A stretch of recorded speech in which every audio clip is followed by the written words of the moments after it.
जो है वो न मरता है और न मारा जाता है,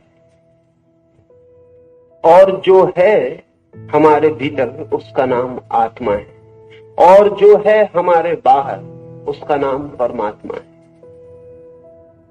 जो मारा जाता है और जो मार सकता है या जो अनुभव करता है कि मारा गया, हमारे भीतर उसका नाम शरीर है, हमारे बाहर उसका नाम जगत है।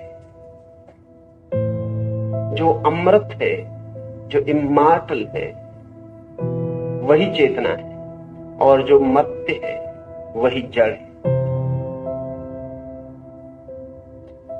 साथ ही जो मर्त्य है वही लहर है, असत है, और जो अमृत है वही सागर है, सत्य है।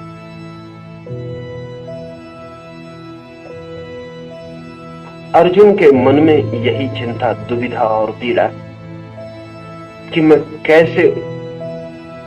कैसे मारने में संलग्न हो जाऊं।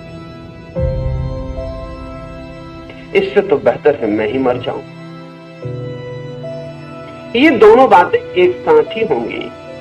जो दूसरे को सोच सकता है मरने की भाषा में, वो अपने को भी मरने की भाषा में सोच सकता है। जो सोच सकता है कि मृत्यु संभव है, वो स्वभावतः दुखी हो जाए। लेकिन कृष्ण कह रहे हैं कि मृत्यु एकमात्र असंभावना है, द ओनली इम्पॉसिबिलिटी। मृत्यु हो ही नहीं सकती, मृत्यु की असंभावना। लेकिन जिंदगी जहां हम जीते हैं वहां तो मृत्यु से ज्यादा निश्चित और कोई संभावना नहीं।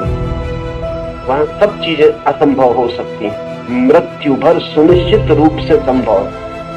एक बात तय है, वो मृत्यु, और सब बातें तय नहीं है, और सब बदलाहट हो सकती है।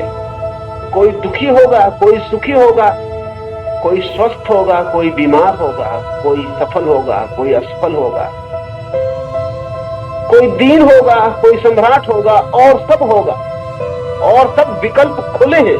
एक विकल्प बंद है, वो मृत्यु का विकल्प है, वो होगा ही।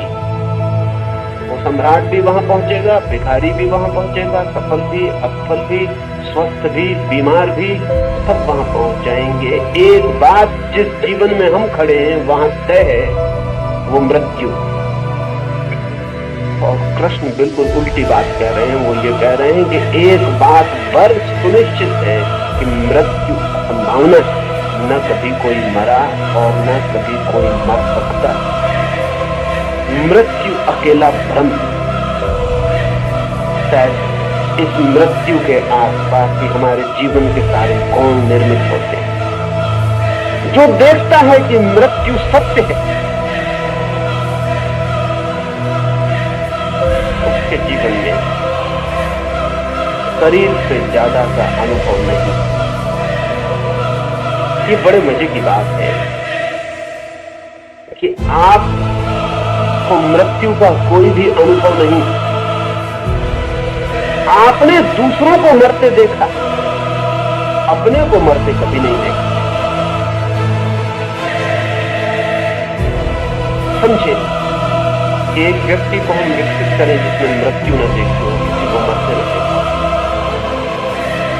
कल्पना करें, एक व्यक्ति को हम इस तरह बड़ा करते हैं जिसने मृत्यु नहीं देखी। क्या ये आदमी कभी भी सोच पाएगा कि मैं मर जाऊंगा? क्या इसके मन में कभी भी ये कल्पना भी उठ सकती है कि मैं मर जाऊंगा? असंभव। मृत्यु इन्फरेंस, अनुमान, दूसरे को मरते देखकर। और मजा यह है कि जब दूसरा मरता है तो आप मृत्यु नहीं देख रहे,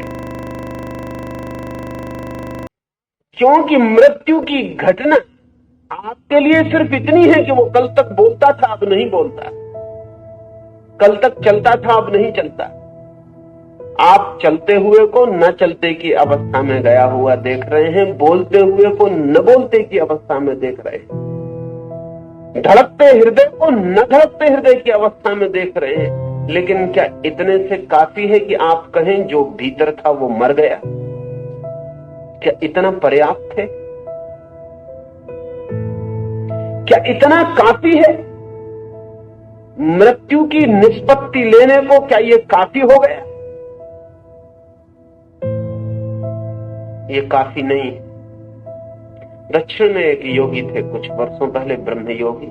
उन्होंने ऑक्सफोर्ड यूनिवर्सिटी में और कलकत्ता और रंगून यूनिवर्सिटी में 3 जगह मरने का प्रयोग करके दिखाया। वो बहुत कीमती प्रयोग था। वो 10 मिनट के लिए मर जाते थे।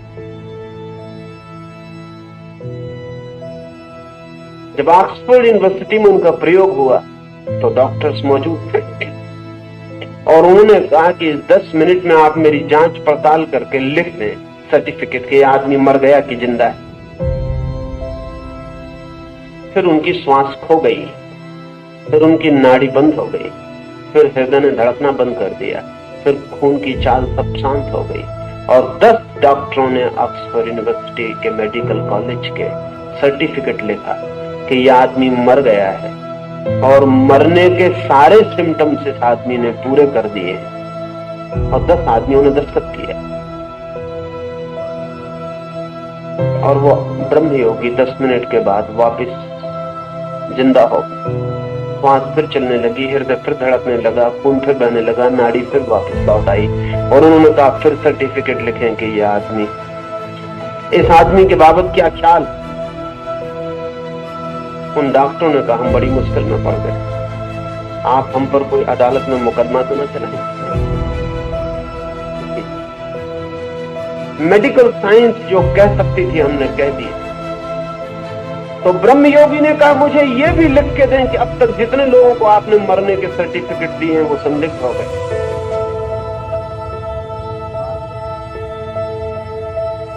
असल में जिसे हम मृत्यु कह रहे हैं वो जीवन का शरीर से सरक जाना है। जैसे कोई दिया अपनी किरणों को सिकोड़ ले वापिस, ऐसे जीवन का फैलाव वापिस सिकोड़ बीज में वापस लौट जाता है, फिर नई यात्रा पर निकल जाता है। लेकिन बाहर से सिकुड़ने को हम मृत्यु समझ लेते हैं। बटन दबा दी हमने, बिजली का बल्ब जलता था, किरणें समाप्त हो गई, बल्ब से अंधकार चलने लगा। क्या बिजली मर गई? सिर्फ अभिव्यक्ति खो गई, सिर्फ मैनिफेस्टेशन बंद हो गया। फिर बटन दबाते, फिर किरणें बिजली की वापस बहने लगी। क्या बिजली पुनर्जीवित हो गई? क्योंकि जो मरी नहीं थी उसको पुनर्जीवित कहने का कोई अर्थ नहीं। बिजली पूरे समय वही थी, सिर्फ अभिव्यक्ति हो गई। जिसे हम मृत्यु कहते हैं वो प्रगट का फिर पुनः अप्रगट हो जाना है। जिसे हम जन्म कहते हैं वो अप्रगट का पुनः प्रगट हो जाना। कृष्ण कहते हैं नहीं शरीर को मारने से आत्मा मरती है, नहीं शरीर को बचाने से आत्मा बचती है। आत्मा न मरती है न बचती है। असल में जो मरने और बचने के पार है वही आत्मा, वही सत्य।